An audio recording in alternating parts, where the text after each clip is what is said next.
Good Thursday morning. At least I believe it's Thursday. This is Les Johns with the More with Less podcast. And I'm pleased today to bring you Jamie Shaw, who Absolute Basketball is his latest venture. If I remember correctly, he did 50 podcasts in his first 50 days there. Yep. He's a big-time grinder, and he's here today to talk to us about Robert McCray. Jamie has probably seen Robert live more than anybody but Robert's coaches, I bet. So there's no better voice to tell us a little bit about what he's going to bring to the Deacs than Jamie Shaw. So we're going to get to that in a minute. But first, Jamie, catch Wake Forest fans up on what it is you're doing with your various ventures. Sure. So the name of my new company I just started about 3 months ago. Perfect timing to start a new company, right when COVID hits and quarantine and stuff. But Absolute Basketball Company is the name of it. It's a first and foremost, it's a scouting service, NCAA compliant scouting service. But also on the sides of that, we have a podcast, we have YouTube, and all that type of stuff. So the podcast is mostly interviews with coaches, college coaches. Obviously we've had Steve Forbes on there, the likes of Jeff Capel, John Shire, lots of, mid to low major head coaches as well, some D2s and JUCOs as well. So trying to get the full gamut from the coaching realm and all that stuff, be educational to the listener as well. But also it has some scouting stuff on it too. Going through the North Carolina 2021 class, going through the South Carolina 2021 class. We also have had, some, like if a commitment comes, some emergency podcast, talking to the player and all that type of stuff. So various things with that. And the YouTube channel is highlight videos. It has film breakdown of players going through their film and talking about it and all that type of stuff too. It's very, very educational stuff for not only the common basketball fan, but also for the fan of specific schools, because it'll have the coaches, we'll get in depth, about an hour long with the coach, just sitting down talking about their journey and their futures.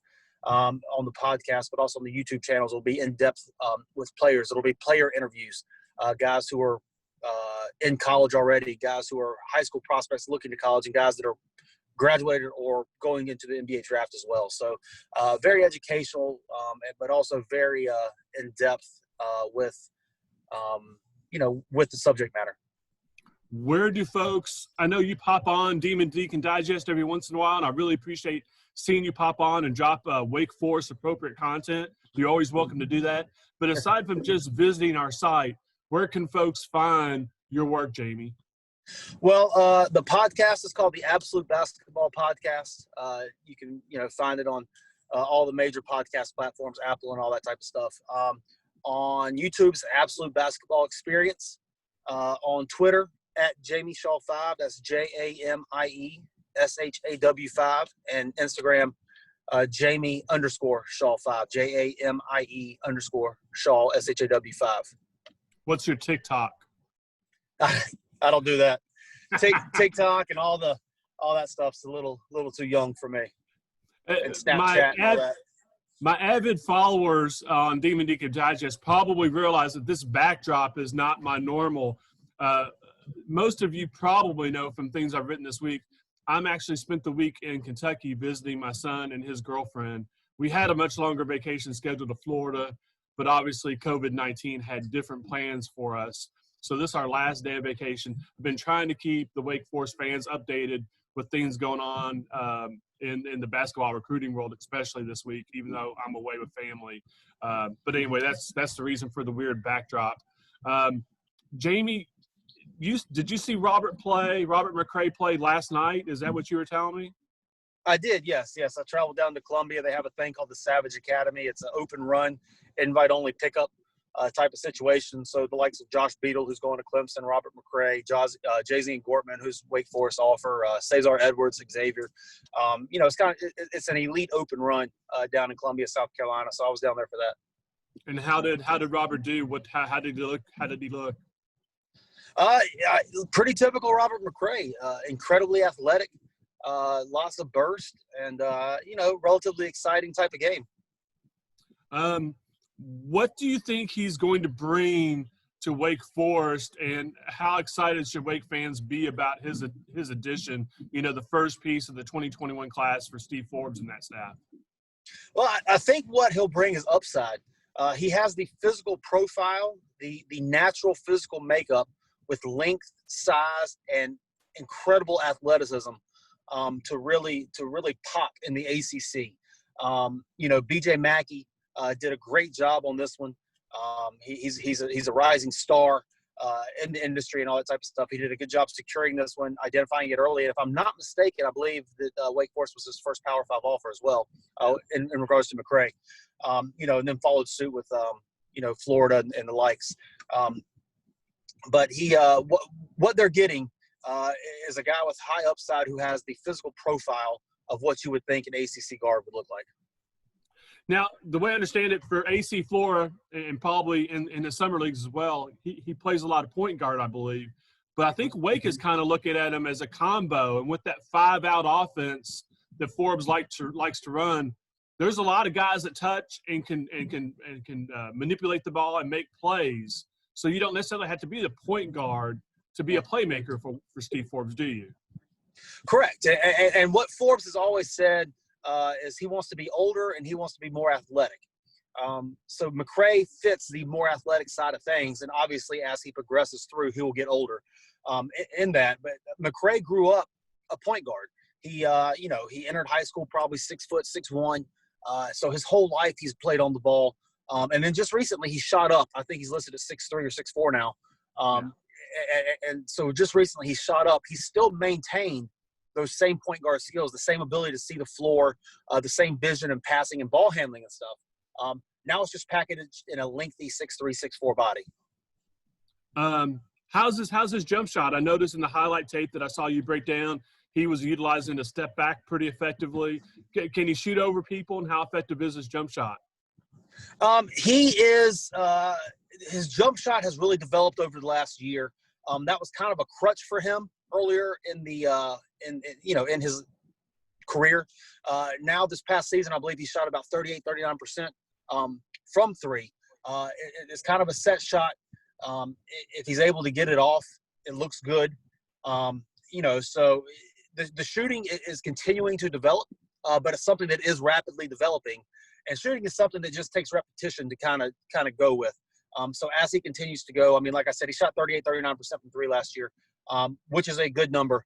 And it will only get better from there. Now, you've mentioned in that breakdown video that I've seen linked on our site and that you forwarded me a couple of days ago, that he averaged like 25 points a game for AC Floor. I believe that's a pretty high-profile program in the Columbia, South Carolina area, if I'm right.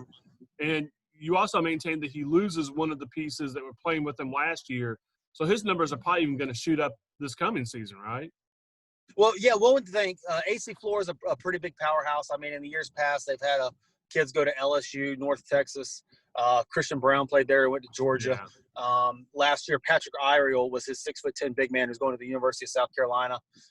So they were teammates in there. So it just all depends on how his teammates develop and how he manifests as a player. I could see him taking on more of a playmaking role as well. Instead of being a one-dimensional type of downhill guy trying to score 30 a game, I could also see him, maintaining the 21, 22 a game and facilitating for others and really letting others, get involved as well. But all eyes will be on him. If you're playing AC Floor, Robert McCray is going to be the one that you need to stop in order to win the game. So it'll be interesting to see how he adjusts that. But I feel like he has the IQ, the acumen, and the wherewithal to be able to adjust appropriately. Talking to my sources close to the program, I've gathered they're really excited about this addition. They're really happy for this to be the first piece of that 2021 puzzle. But let's face facts. Wake's in a rebuilding mode. They're kind of starting from the ground floor. Struggled obviously for the last 5 seasons. If there had been a summer AAU season, is it possible McCray's recruitment might have blown up and where, maybe Wake wouldn't have been quite as lofty of a destination for him? Well, I think that thing's twofold. BJ Mackey's known the family, been a thing for a while. So I think Wake, once they offered, was always in the game because of BJ. Also, Brooks Savage from the area as well knows. They went to the same high school, I found out. Yeah, so obviously knows. Yeah, BJ and Brooks. Yeah. Yeah, pretty neat. So I think Wake Forest was always going to be in the game. Now, as regards to him blowing up during the summer, Robert McCray has that type of game to where if you're being seen, if a lot of coaches, depending on who sees you win, he has the type of game that could really pop. He's, as I said, very, very athletic, very aggressive downhill, and he's got upside on defense as well, able to move his feet but also get into the passing lanes with good anticipation and stuff. So he can string together a ton of plays in a row that are very impressive. And with the limited ability for coaches to be able to sit down and watch players and all that type of stuff, there's a very real possibility that he could have played, had a weekend where he went off and played very well and, become like a possible top 100 type of guy, and all kinds of, recruitment really happened for him. So that answer is kind of twofold. I think Wake Forest would have always been in it. But yes, him playing in the summer, he's got that type of game that could really, really pop. And really take off. So, yes. To kind of wrap up, is there anybody in the sphere of folks that you're kind of watching or have seen in the past months or talked to that you think Wake Forest fans should be on the lookout for, the possible targets you think might come into play that Wake fans should know about? I know. So in thinking about this, I know guys like an Eric Vanderheijen is somebody who's at the very top of the list for Wake Forest. Yeah. And, now that they've got McCray secured, I think that they've handled kind of the guard spot in there. I would look at the transfer wire. I don't know specific names because we don't know how that's going to play out in the future. I would look at the transfer wire. I think in the state of North Carolina, I think Eric Vanderheijen is probably one of their top targets. Lucas Taylor, who goes to Heritage High School in Wake Forest, is another target that I believe that they're really strong on, and all that type of stuff as well. Cool. Well, Jamie, thank you so much for spending some time with us this Thursday morning. And I know you've had a busy and hectic schedule despite everything going on in the world.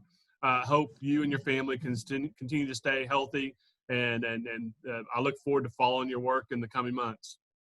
Les, thank you so much, and it's awesome what you're doing too. And I know that you're super excited now to be able to have some fire around the basketball program.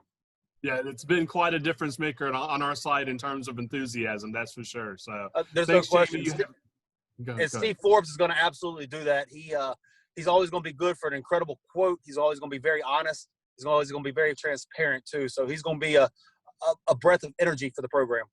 Yeah, looking forward to it. Just hope we get some games sometime soon. So oh, man, that's a whole nother conversation. You take care. Have a great Thursday, Jamie. Les, thank you so much.